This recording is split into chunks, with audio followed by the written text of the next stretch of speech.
Anyway, uh, maybe I'll use this drawing program I have. It seemed to work better to just do that. So I can get a lot of questions this week in the office hours forum. Uh, I think we had a little question about average and marginal tax rates, but I think that was addressed. If anyone's interested in seeing how to do that, let me know. I'd be more than happy next week at the beginning of the week to put up something on it.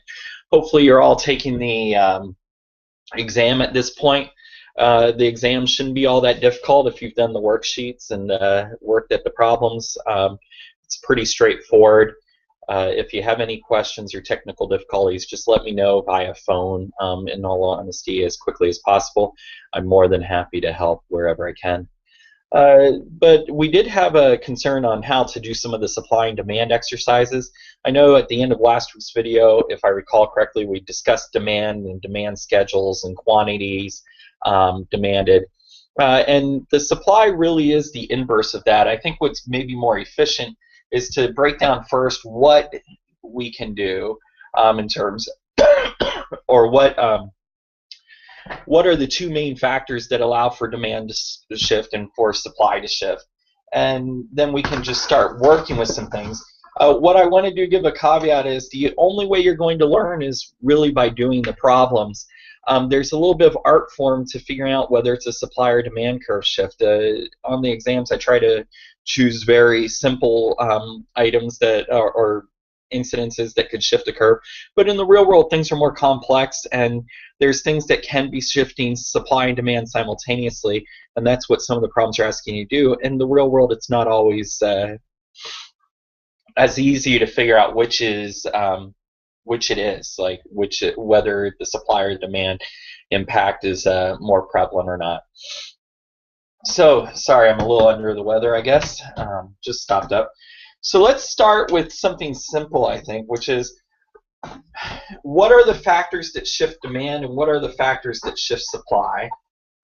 And I want you to think this is really relevant because unlike your textbooks and unlike other textbooks on the issue, I want to break it down to what are the Uber factors. So remember when we talked about the factors of production, we said, look, there's land, labor, capital, technology, risk. So we've got 5 major factors of production. Now there's lots of resources or factors of production under that, right? There's pens, there's going to be, at the taco shop there was beef, there was pastor, there's tortillas, there's everything. And so the question is, what we were doing in that exercise was really kind of simplifying the world and saying, okay, we know there's lots of resources, but what are the categories? What are the big containers that hold all of those resources? Well, we can do the same thing with demand and supply, and for some reason most textbooks don't do that. They give you a list, and then I think that students believe, many of you will believe, that you can just memorize that list and then blissfully go on your way and answer all questions. It's easier to start from the premise, what's going to shift your demand curve? What's going to shift your supply curve? What would cause you to want to buy more? So I like to say that demand starts with the premise of what could cause you. So what could cause you to want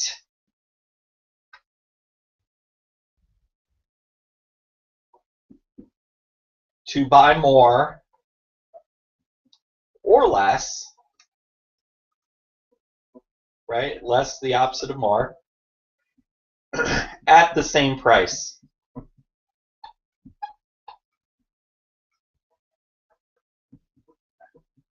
Okay? So what can cause you to want to buy more or less at the same price? Now, from the perspective of supply, we can ask a similar type question. We can almost, in fact, almost exactly the same question. We can say, what would cause you, or could cause you,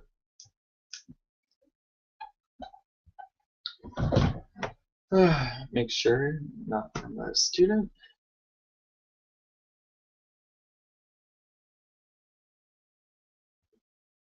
Okay, so for a business, what would cause you to want to sell more or less at the same price.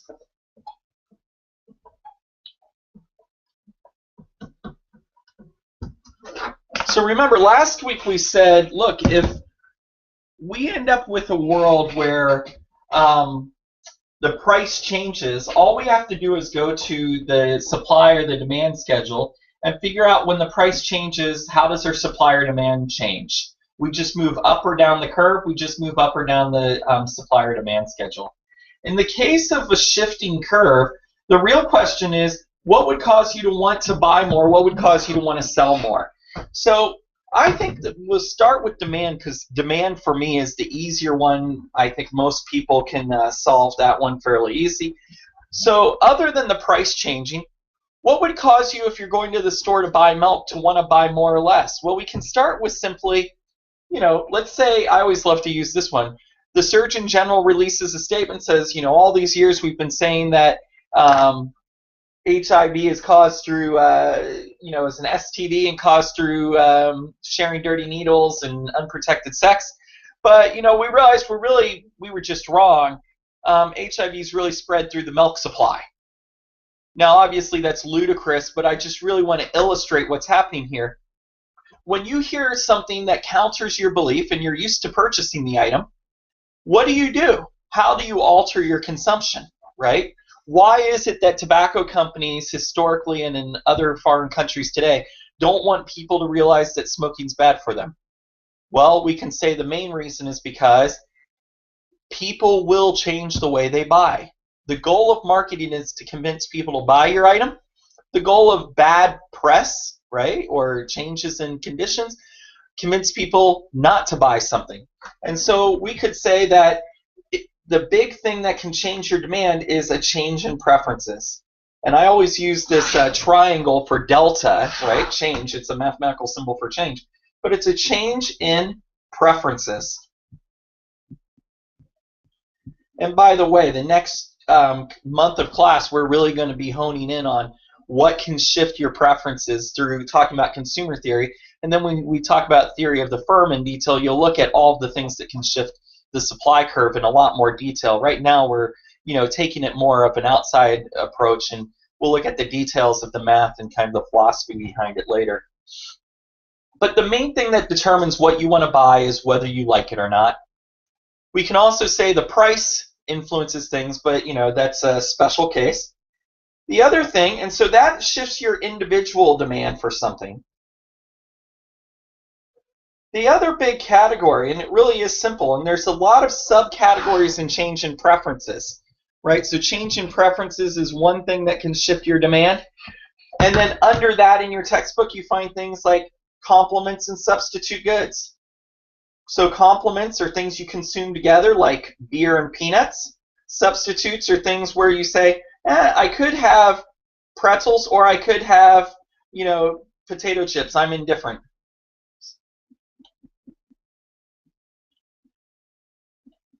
And you'll see other things in there under complements, substitutes. You'll find, and that's a change in the price of other goods, and we'll deal with that under the topic of elasticity and things like that. But you can go through your textbook. You could fill out the rest of this sheet for all the things that can shift your demand according to textbook.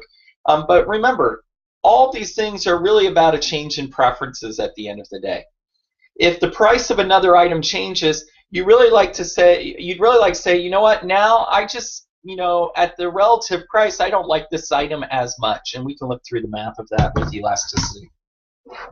The other big one, which is a market demand function. So the change in preferences will shift individual or market demand. But if we have a change in the number of consumers,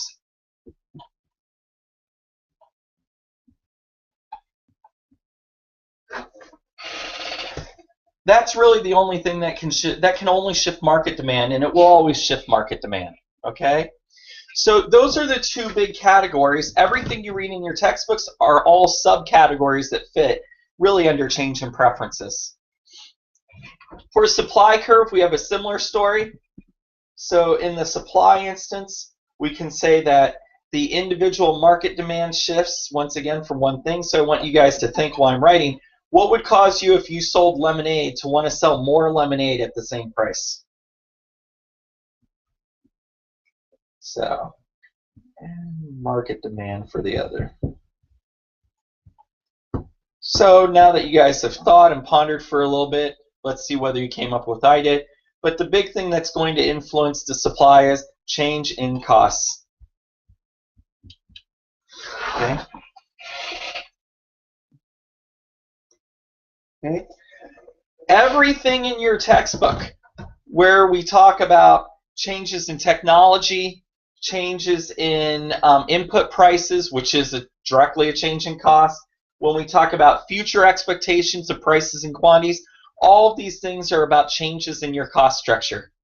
If it gets cheaper to make your item, you're willing to sell more. If it gets more expensive to sell your item at the same price, you're willing to sell less. So I want you to think about it. If it costs you, if you can sell lemonade for $1 and it costs you 50 cents to make a glass of lemonade, through material you're going to learn later in semester, we can, if we know enough of the circumstances, we can calculate how much you want to buy. But the problem is, what happens if your costs go to 75 cents? Do you think you're going to want to still sell the same amount of lemonade? The reality is probably not. You're going to want to decrease the amount of lemonade you sell. The other thing that can change only the market supply curve, and this one should be pretty straightforward to most of you, but the only thing that can change that is change in number of suppliers. And this is just use your intuition and think about it. If you have 10 companies that sell donuts in a town and an 11th one starts, yes, people are going to not necessarily demand more, but there's going to be more donuts available in the marketplace almost immediately, right? That'll be the net impact. You decrease the number of suppliers, you decrease the amount of supply in the space. So really this is the summary of your supply curve, right? So what changes supply? So I'm going to shift over to just drawing some curves, and we're going to just do some problems and see how this works. So let me switch the screen, and we'll go to entire screen. Okay, and it's on infinity there, so I can see that, you know, you guys are tracking to what I am, and we'll go to my little drawing app here. So I've already put together a supply and demand curve, and let's draw supply and demand, and add, you know, what goes up, supply, what goes down, demand. Okay. And we can say that these are initial supply points, so we could do, I'm not sure how to do this in this, let's see.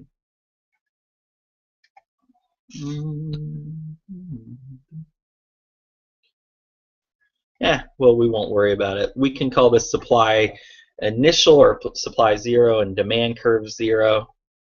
Okay, and we're going to see where we can play with this. I'm using a different drawing program this week to see whether it works out a little better. So let's save this. Rename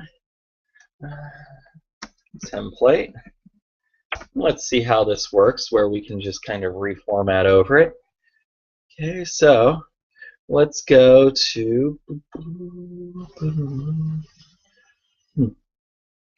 be nice to kind of format this and say this is the thing. Okay.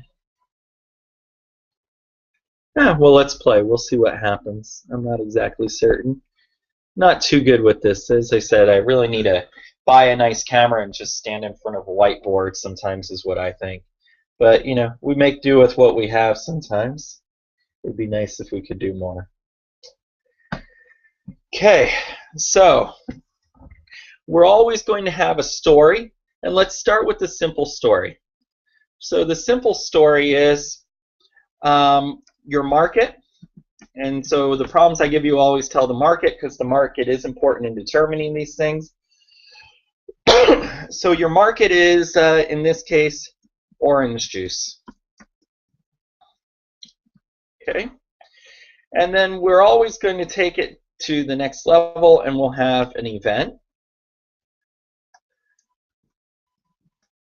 And I'm forgetting what the individual handouts I gave you call it, but they're all just synonymous ways of talking about this. This is the story. So this is our story that we can tell. The price of orange juice goes up.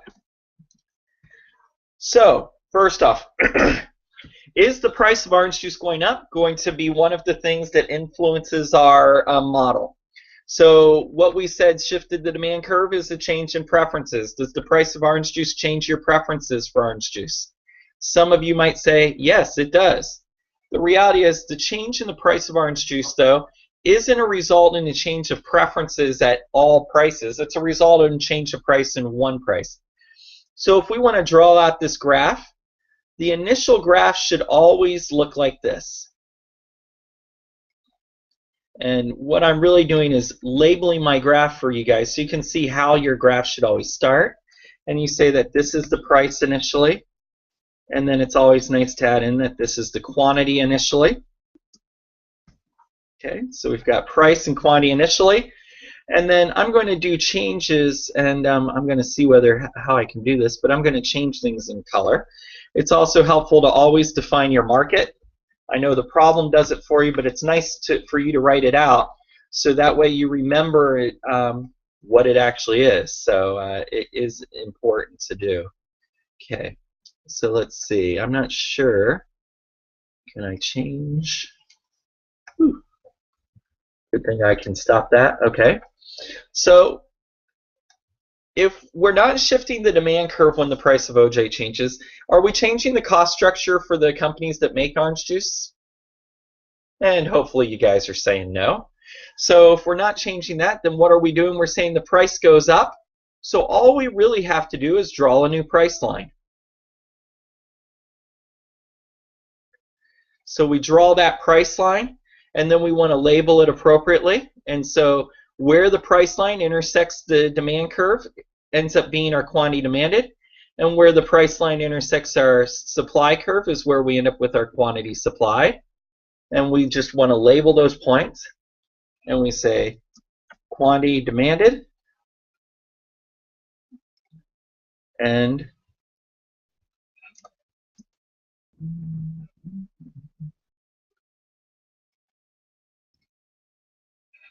quantity supplied. So then it's always helpful for me on an exam, or if you were writing something out, for you to say the results. It can be helpful for you to keep track of things. So we can say as price increases,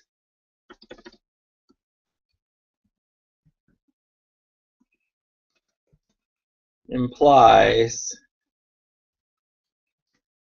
quantity demanded goes down because we're closer to the origin, and quantity supplied goes up.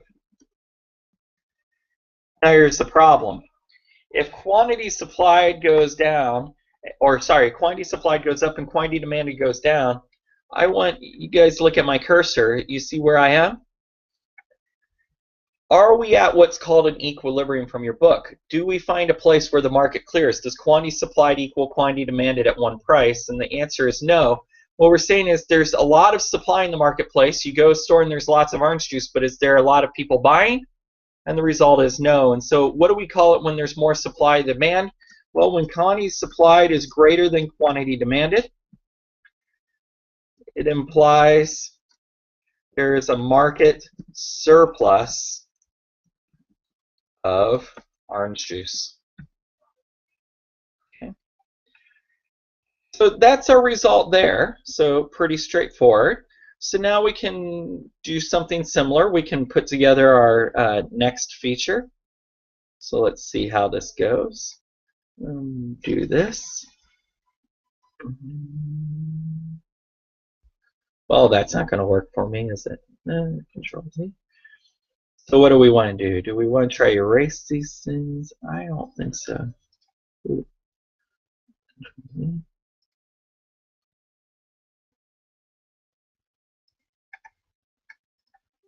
All right.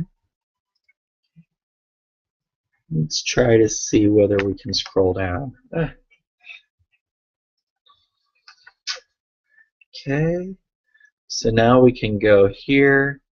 Ooh, maybe I screwed that up. I should have done this differently. So we can do a new one. Open. New drawing. No, we don't want to open. Let's do a new drawing. Okay, and we'll call this one the template.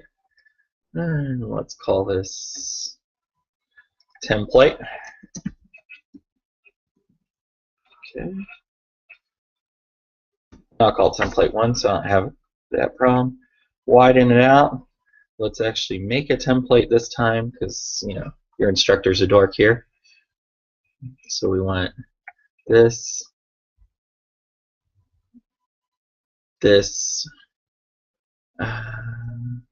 demand curve. We need a supply curve.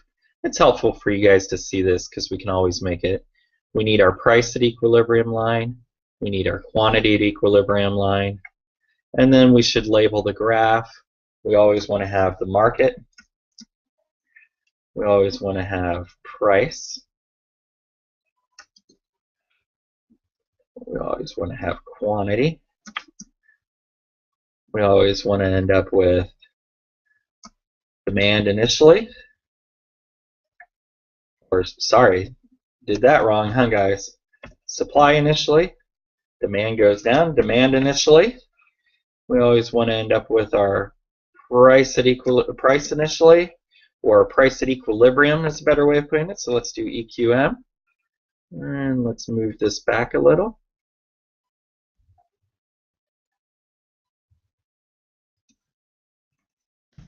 Okay. And we always want to end up with our quantity at equilibrium.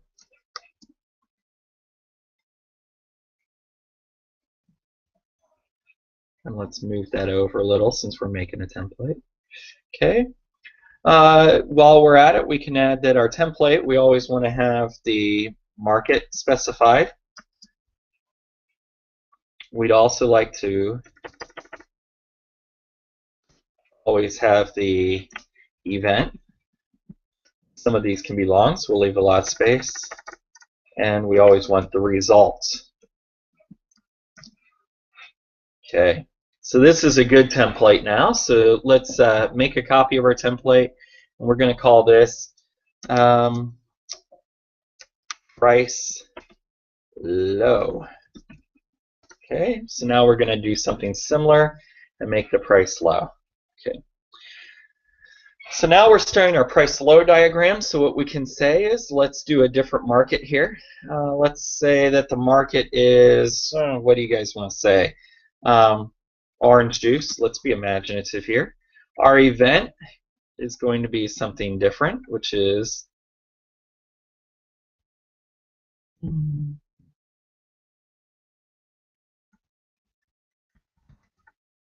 our event is the price is too low or lower than equilibrium. Then we can go to the results after we're done. So we always want to define our market for ourselves, and we go to the market's orange juice. So now we want the price to be too low, so we draw a lower price. And we want to label the graph appropriately, so we want to have where that's going to intersect, and so the price is too low, so we've got a new quantity supplied, a new quantity demanded, and are these at equilibrium? Once again, unfortunately, not. So we've got price low, and we can scoot that over just a smidge. Okay, so we can label our quantity shift. So this is the quantity supplied. Then we can talk about our quantity demanded. Okay.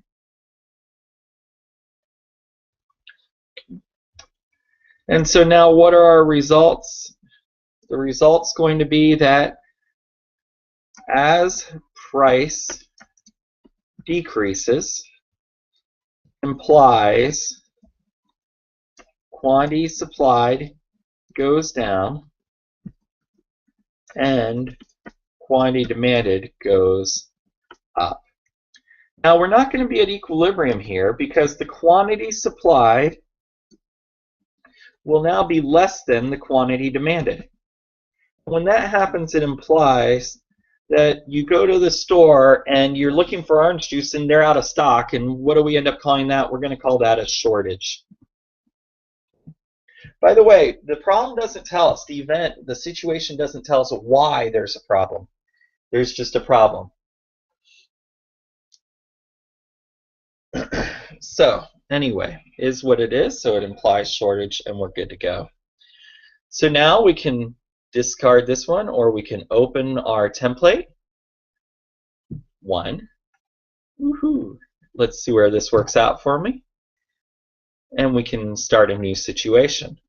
So let's change to a different item because I'm a little bored with orange juice. Let's say that we want to talk about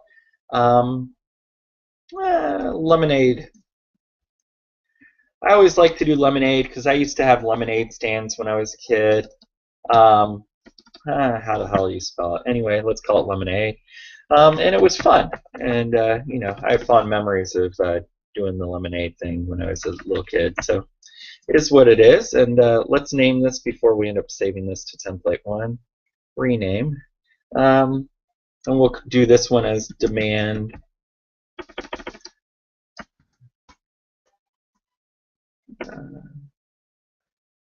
Demand shift 1. I don't want to give you guys away what's happening. So the event is lemonade. It is discovered that lemonade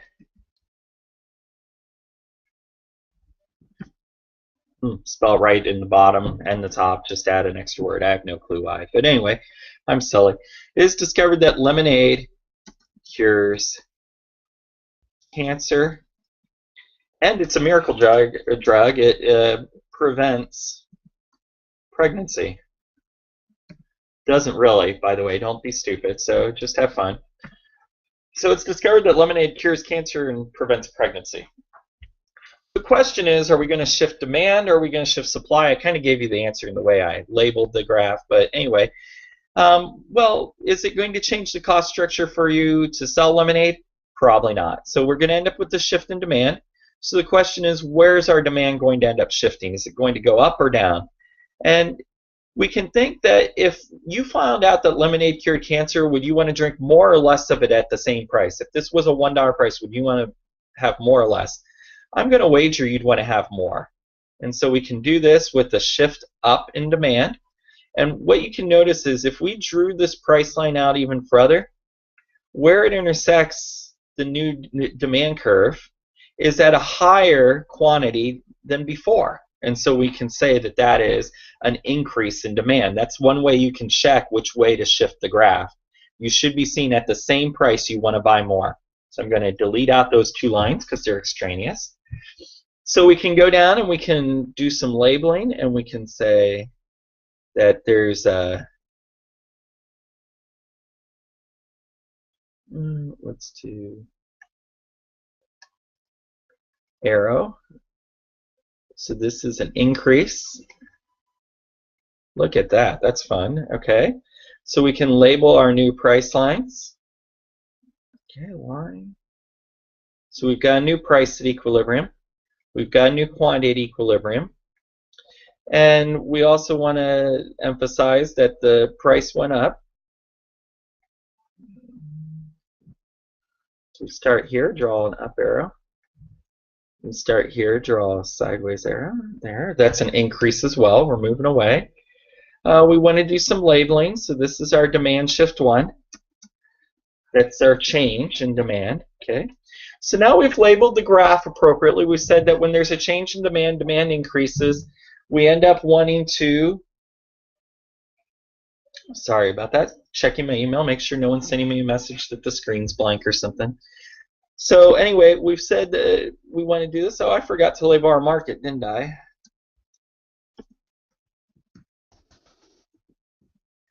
Okay. Myself look better there. So what is our result? As demand increases,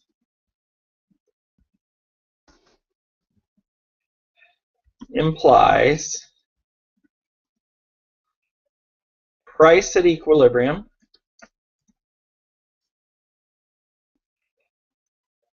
goes up and quantity at equilibrium goes down. Okay. So this is a good example of how you would want to label everything up and do a graph to figure out your results. Price should go up, quantity should go, I'm a moron, should go, what way did our arrow go? Go up as well. I'll leave it to you guys to figure out how to do another shift, but anyway, so let's open. New template. That's a completed problem, by the way. So we've got template.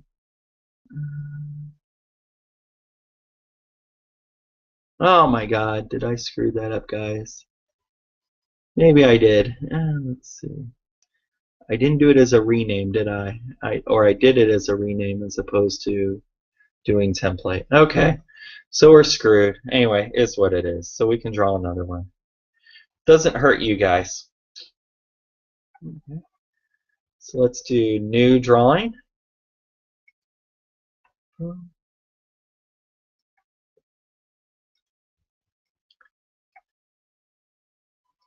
And I'm not going to run you through all the options because I really want to give you guys a little bit more diversity of examples, shall we say. So let's draw out our basic features. Again, sorry about this. Can't hurt you though. Okay. Got a demand curve that goes down, supply curve that goes up. We've got our price at equilibrium and our quantity at equilibrium. Okay. Let's see, we need to do a bunch of text boxes. So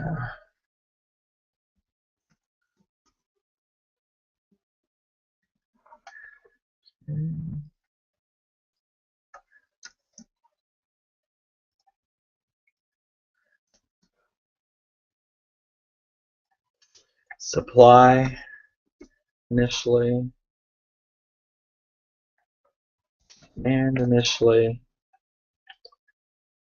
we want our market.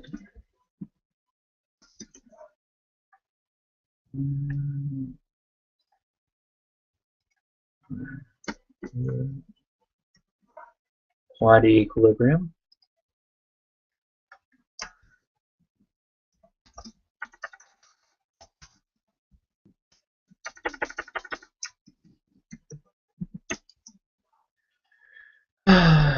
Let's see if I can do this right. Rename template 1. Okay. Now, make a copy. Temp. I'll rename that later. Okay. So let's start with another story here. So our story is going to be, we've got the market is lemonade. The event, very simply, is going to be, what should we make it? The price of lemons goes up. Okay. So what's going to happen here when the price of lemons go up? So where do you, is that going to impact you in buying lemonade? You're going to say, oh, I want to demand more. Sometimes these are subtle, right? I didn't choose, I just make these examples up on the fly. But sometimes what's happening is subtle. So one way to think about this is you say, okay, the price of lemons goes up. Do I want to buy more or less lemonade from a demand perspective? You could make a compelling argument that because lemons go up, you have a choice. You can buy lemons and make your own lemonade, or you can buy lemonade. And sometimes your job as an economist, or especially a young economist that's figuring things out, is to figure out which result is the most important for this problem. And so what I would say is, is the most important thing going to be that you're going to decide you alter the amount of lemonade you want to buy because the price of lemons changes? Or is it that you make lemonade and the price of one of your inputs change, lemons, and now it's more costly to make it? And I would argue that the supply change is much more fundamentally important than any demand change that would happen. In fact, not to be too confusing, but if you think about that there's going to be a supply and demand change simultaneously, lemonade manufacturers are going to very quickly reprice their lemonade to reflect the higher price of lemons, which means that the price of lemonade and lemons should go up at the same time, and your relative preference for or your demand for lemons and lemonade should stay the same. I do want to add a caveat, though, that I like to think that would be true, but it really isn't. If we can look over time, people have a preference for buying prepackaged food that's processed nowadays. And so what you can notice is that the price of those prepackaged foods has gone up at a slower rate than the inputs that go into it, right? So the price of inputs can climb pretty rapidly, but because there's such a good margin or profit margin or gross profit off of making packaged food, the food suppliers have the ability to absorb some of those input price increases and not pass them on directly the way you would for other things. So, for example, the price of oil might be going higher, but the price of gasoline could stay the same for a little period of time because there's some markup. There's a spread between the way the price behavior between gasoline and oil. Okay, so the result we said is that the supply curve is going to go up or down. It's up to you to figure out which one. So as price of lemons goes up, it makes it more costly to make something, so that means you want to sell more or less. You want to sell less, so supply goes down. So what's our result going to be? So let's draw a supply curve shifting down. So which way is it down? So we could draw it out, and we can do our test, right? We can extend out our price line and see whether we increase the quantity at the same price. You can notice that this would increase the quantity, so we don't want to go that direction. So we need to actually shift our supply curve. Really, it's kind of up and to the left or just to the left, and that becomes our new supply curve. Okay, and we've got now a new market equilibrium. So this is our new price. This ends up being our new quantity in the marketplace, and we want to label this.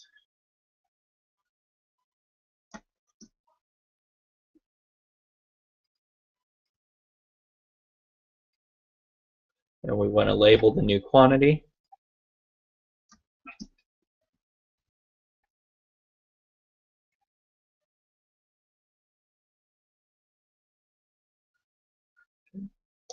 And since we figured this out, we can do our arrows, and we say that the price goes up and the quantity goes. Ooh, did I label?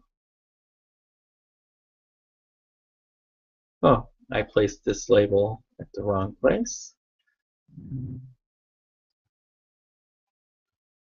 No one caught that but me, but it's a good thing to catch.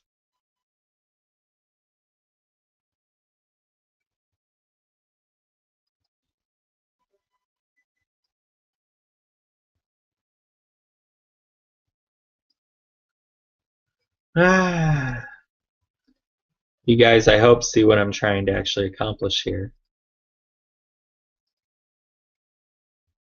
Let's see where I can blow this up.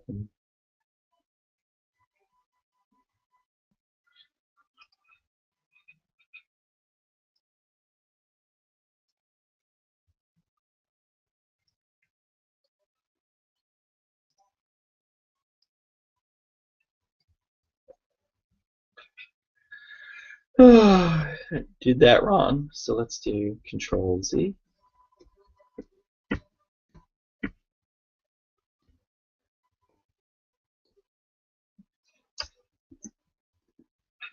Let's get this in the right place from the beginning. Okay, so then now we can draw our arrows. So let's draw the arrows. So this one goes, price goes up, and quantity from its initial position goes down. Okay, so we can check in here. So supply going down implies that price goes up, equilibrium price goes up, and equilibrium quantity goes down. I'll leave it to you guys to prove the other one, and we can rename this now. Supply decrease. So good times. Okay, so I want to do one more example. So let's do open. We should have template 1 in here. Woohoo! I'll get this right sooner or later. Okay, and we can close that other template. So now let's do a harder one. And you might want to stop the video here since I know there's no one watching right now, but I know a few people are going to watch later. You might want to stop the video right here and then go work on doing some of these problems before you go on. And you also want to work on what's coming up next, which is simultaneous shifts. So practice what you've seen and then come back after you feel like you have just a basic supply and demand shift down, and then come see what else we can do. So we're back from any pause that someone took. So what we're going to do now is we're going to have the market is still lemonade. And what I'm going to say is our event's a little more complex. We're going to have a simultaneous shift. And all we do in this class is 2 shifts. So we'll do 2 shifts. We'll say that your workers go on strike.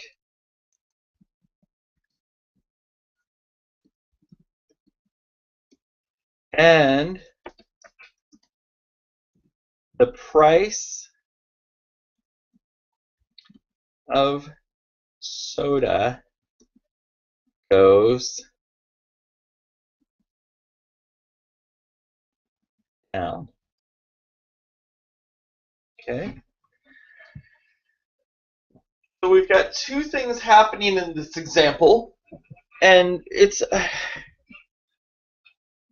yours workers go on strike. I don't know what I'm saying. Okay, your workers go on strike.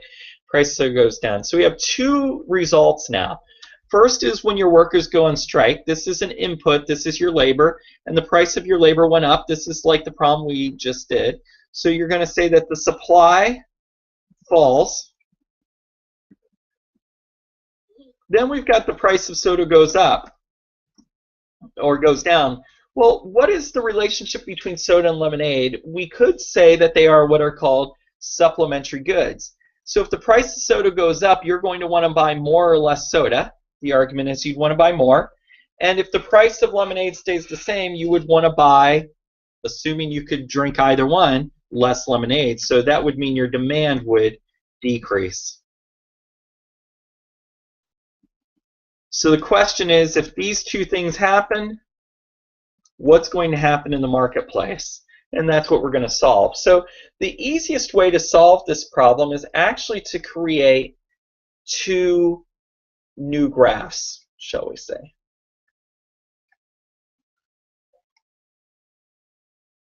Let's see if I can get all of this. Okay, good. So what we should do, I would say, is to have 2 graphs in this example. So I'm going to try to fit another one in here as well. And the easiest way to handle it is to treat each of the supply and the demand shifts as separate actions. So I'm just creating a new initial conditions graph. Okay, and we want to label that graph. And we want to say this is going to be price. This will be our quantity. And to make this a little smaller, I'm going to put this as our price initially. But that's just our price at equilibrium. And this is our quantity initially.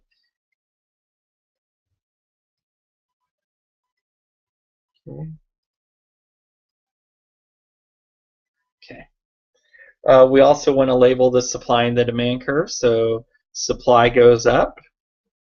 And what's going to happen to our demand? Demand's the one that goes down. Iman. Okay. So this is our initial conditions. So let's go over. We're going to label our market, lemonade. to save space, LA. So let's draw the supply curve shift first, because we just did that and we saw what it looked like. I'm going to do that on the small graph. So we have the supply falling. I won't go over that again. We've seen one of these. And we know that we have a new price, and we know that we have a new quantity in equilibrium. Okay. And the price we can label as P1. And we can label our quantity as Q1.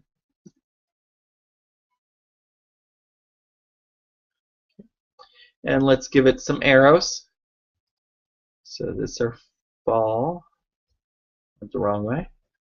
Okay, we've got price goes up, quantity goes down. Okay, so you guys can see what's happening there. Okay. So the new one for us is the demand decrease. I haven't shown that before, but you know that if the demand increase went this way, your demand decrease has to go which other direction. And hopefully you guys are guessing it goes this way, and you can check that by drawing the price line. I'm not going to do that right now. And you can draw your new equilibrium price line, your new equilibrium quantity. And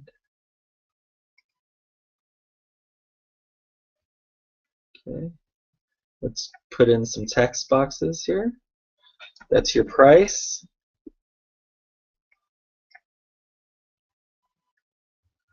And text box for your quantity.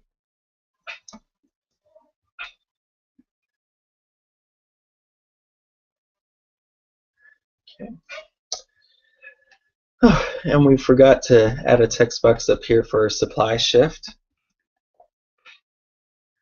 And then let's add a text box for the demand shift.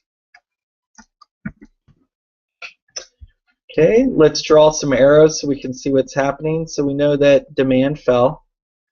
So we want to keep in line straight which line's which. And we know that when demand falls, quantity demanded falls, price falls, and quantity falls. Okay, so now we have all of the initial information that we need to solve the problem, right, to figure out what's happening. And so our best bet here is to put it all together. So we say, look, if supply goes down, so if there's a supply decrease, wish I could draw a little arrow here, but let's do decrease. That's going to imply, and I like to do this for implies, so it's supply decrease, and let's make that capital. Supply decrease implies price increase, quantity, and we'll just draw this, quantity decreases. Now, if demand decreases, it's going to imply, ooh, it does a little arrow for me, nice, Google. Okay, it'll imply when demand decreases, we can look at this graph of our demand shift, right, over here, and we say that price decreases and quantity decreases. So now our job is to figure out what the total change is, right? Let's treat this like a math problem, and we want to say the total change when both these things happen. Let's see what would happen if I did a question mark. Nothing. Okay, that's stupid. Okay, just wondered. So let's start with the easy one. If quantity goes down and quantity goes down, then what does total quantity have to do? Hopefully you're saying it has to go down. But the harder one is if price goes up and price goes down, what's going to be the net change? Now, in this problem, I didn't tell you which impact was greater on the marketplace, whether the price change was greater than the quantity change. And by the way, for the most part, I'm not going to give you quantities. I'll probably on an exam give you one item with quantities and with a relative change and the other without. But if we think about it this way. If price goes up by $1 and price goes down by $1, then the price doesn't change at all. So one option is no change, right? So let's just put that. 3 options. 1, no change.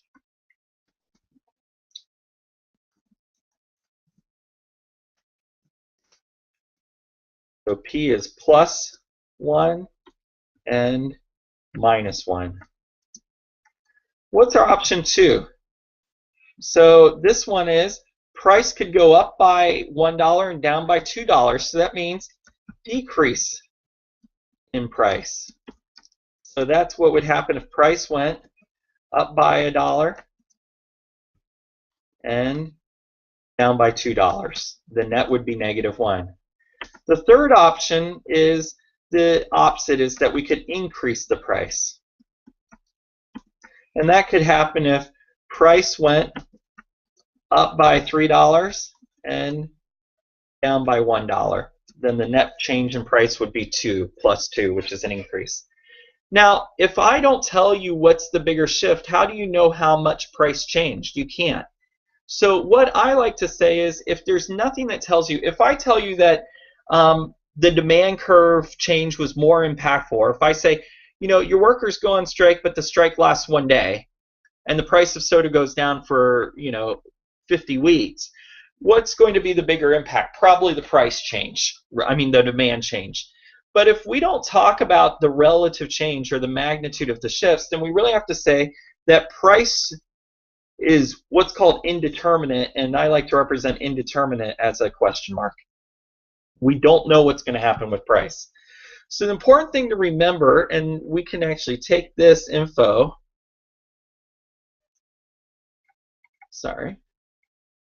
and put this in as our results, because this is the results here.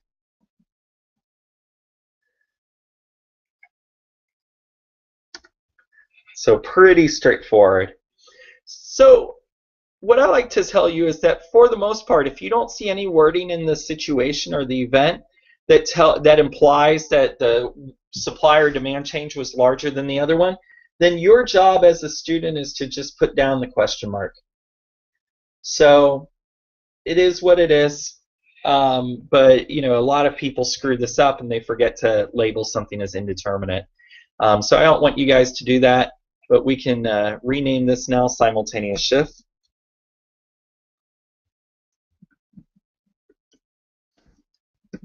Okay, and I'm going to end this in a second here and go back to talking with you guys directly. Okay. So here I am again. So, you know, that took up a lot of time, but it is a lot of work. If you guys need more examples, feel free to chat in on the office hour forum and let me know that you need more examples of what's happening. I'm going to transfer this video link over right away since I've got a little time before I've got to pick up my kid from school. Always feel free to log on Facebook, connect with me there. I give you guys access. You guys can come in, add me, or whatever you need to do. I'll make sure if you have problems with that, let me know. You can always give me a phone call. You can always send an email during the office hours. Just ask your questions and keep asking questions in the office hour link. I know there's a few I still need to respond to, but I'll try to get to those this afternoon after I get done with some of my parent duties. But the big thing is elasticity is a bitch. I'm just going to be honest about that. The math is pretty straightforward once you get it down. I will try to put up a video on elasticity. If people ask me for it in the office hour forum, I definitely will do it. But I'm hoping to get to it before the end of next week, before even the office hour, just put up an intermediate video, because I know calculating those elasticities is a little difficult, and even more difficult than calculating the elasticity, because the math really is straightforward. If you're good with math, you'll figure it out.